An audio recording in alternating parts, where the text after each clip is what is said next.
ঝিঙে আলু দিয়ে হালকা কোনো রান্না বানাতে চাও তাহলে এই রেসিপিটা বানিয়ে দেখতে পারো। বানানো খুবই সহজ। নমস্কার বন্ধুরা, তোমাদের সকলকে রুমির হেসেল ঘরে স্বাগত জানাই। আমি রুমি। আমার আজকের রেসিপি ঝিঙে আলুর তরকারি চিংড়ি মাছ দিয়ে, আর এটা গরম ভাতের সাথে খেতে ভীষণই ভালো লাগে। তাহলে চলো আর বেশি দেরি না করে রেসিপিটা শুরু করা যাক। ঝিঙে আলুর তরকারি বানানোর জন্য আমি এখানে 4টে কচি মিডিয়াম সাইজের ঝিঙে নিয়েছি, আর এই ঝিঙের খোসা ছাড়িয়ে এবার বড় বড় টুকরো করে কেটে নেব। মানে একটা ঝিঙেকে আমি 8 টুকরো করেছি, আর এরকম বড় বড় টুকরো করবে কারণ ঝিঙে রান্না হলেই নরম হয়ে যায়। আর এইবারে মিডিয়াম সাইজের 2টো আলু নিয়েছি, আলুর খোসা ছাড়িয়ে মাছের ঝোলে যেমন আলু কাটে না, তো ঠিক সেরকমই আলু কেটে নিয়েছি, আর একটু পাতলা পাতলা করে। আর এইদিকে আমি আগে থেকেই চিংড়ি মাছ ভালো করে ধুয়ে পরিষ্কার করে নিয়েছিলাম, আর এই চিংড়ি মাছের মধ্যে অল্প একটু হলুদ গুঁড়ো আর নুন মাখিয়ে রেখে দেবো বেশ কিছুক্ষণ। আমি ছোট সাইজের চিংড়ি মাছ নিয়েছি, তোমরা চাইলে মিডিয়াম সাইজের চিংড়ি মাছও ব্যবহার করতে পারো। আর চিংড়ি মাছের পরিমাণটা তোমাদের ইচ্ছে মতন। এইদিকে কড়াইয়ের মধ্যে দিয়ে দিলাম বড় চামচের 1 চামচ সর্ষের তেল। তেলটা গরম করে নিয়ে দিয়ে দেবো 1/2 চামচ পরিমাণ কালো জিরে।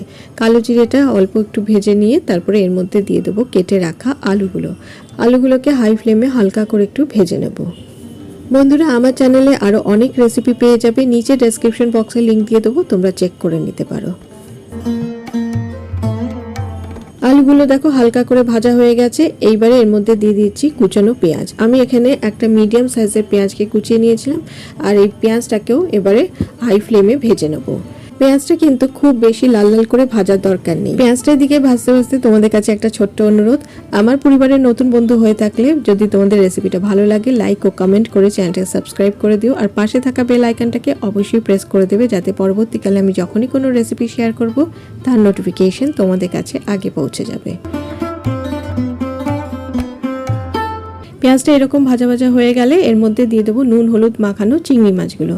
চিংড়ি মাছ আমি আগে কিন্তু ভেজে নিইনি, এইভাবেই নেড়ে চেড়ে একটু ভেজে নেব, কারণ চিংড়ি মাছ খুব বেশি ভাজার দরকার পড়ে না, তাই জন্যই আমি আগে থেকে ভাজলাম না।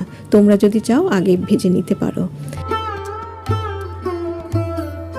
ব্যাস হালকা একটু ভেজে নেওয়ার পর এইবারে এর মধ্যে দিয়ে দিচ্ছি কেটে রাখা টমেটো আমি এখানে একটা মিডিয়াম সাইজের ব্যবহার করেছি, আর দিয়ে দিলাম কেটে রাখা ঝিঙের টুকরোগুলো। এবার সব কিছু একসাথে ভালো করে নেড়ে চেড়ে একটু ভেজে নেব। ঝিঙে থেকে যেহেতু জল বেরোয় তাই আলু ভাজার সময় আমি ঝিঙেগুলো দিইনি, এই পরেই দিলাম। তো তোমরাও এইভাবেই ঝিঙেটা রান্না করবে। অবশ্য অনেকেই জানো, তবুও যারা জানো না তাদের জন্যই আমি বললাম। ব্যাস ঝিঙেটা একটু নাড়াচাড়া করে নেওয়ার পর এবারে দিয়ে দিলাম এর মধ্যে 1/4 চামচ হলুদ গুঁড়ো, আর দিয়ে দিলাম স্বাদ মতো নুন, আর ঝালের জন্য দিয়ে দিলাম 4টে চিড়ে রাখা কাঁচা লঙ্কা। আমি এখানে কাঁচা লঙ্কাই ব্যবহার করছি, তোমরা চাইলে লাল লঙ্কা গুঁড়ো ব্যবহার করতে পারো, তবে আমি লাল লঙ্কা গুঁড়ো খুব একটা রান্নায় ব্যবহার করি না। ব্যাস সব কিছু এবারে ভালো করে আবার নেড়ে চেড়ে নেব। সব কিছু ভালো করে নেড়ে চেড়ে নেওয়ার পর এইবারে এর মধ্যে দিয়ে দিলাম 1.5 কাপ পরিমাণ গরম জল। আমি রান্নাটা গরম জলে করছি, যে কোনো রান্না গরম জলে করলে রান্নার স্বাদটা কিন্তু ভীষণই ভালো আসে। আর এই রান্নাটা আমি একটু ঝোল ঝোল করব, তাই জন্য জলের পরিমাণটা একটু বেশি দিলাম। ব্যাস এবারে একটু নেড়ে চেড়ে নিয়ে একটা ঢাকা চাপা দিয়ে ফ্লেমটা মিডিয়ামে করে আমি এটা মিনিট 5 রান্নাটা হতে দেবো। 5 মিনিট পর ঢাকাটা খুলে নিলাম।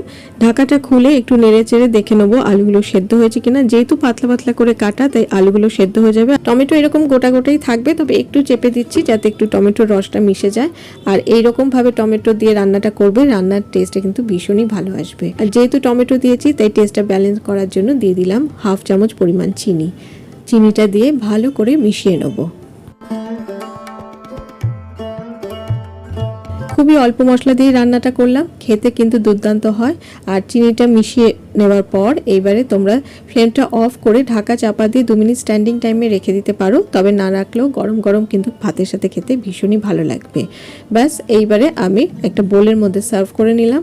তো তোমাদের কেমন লাগলো আজকের এই ঝিঙে আলুর তরকারি চিংড়ি মাছ দিয়ে আমাকে অবশ্যই লাইক ও কমেন্ট করে জানিও। ভালো লাগলে শেয়ার করার অনুরোধ রইল, আর বাড়িতে একবার এইভাবে বানিও, আশা করি সকলেরই ভালো লাগবে।